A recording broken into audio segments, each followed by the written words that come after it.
কাৰোবাৰ লগত নিৰ্দিষ্টকৈ কথা পতাৰ অভ্যাস গঢ়ি তোলাতকৈ নিজেই নিজৰ মাজতে জীৱনটোৰ ভাল লগা কামবোৰ অনুভৱ কৰা, নিজৰ লগত বেছি সময় অতিবাহিত কৰা, নিজৰ লগত কথা পতাটো উত্তম।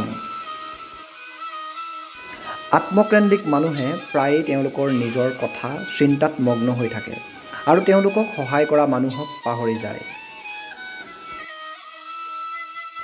কিছুমানে সম্পূৰ্ণৰূপে আওকাণ কৰে এবাৰ তেওঁলোকৰ সহায়ত তেওঁলোকৰ কাম শেষ হ'লে।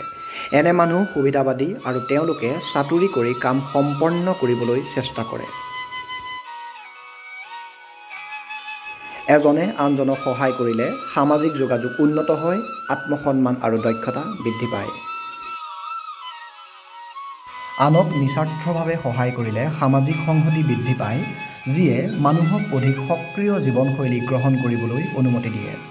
সহানুভূতিয়ে আৱেগিক ক্ষেত্ৰখনৰ সৰ্বোচ্চ গুণ হিচাপে নিস্বাৰ্থ প্ৰেমলৈ লৈ যায়।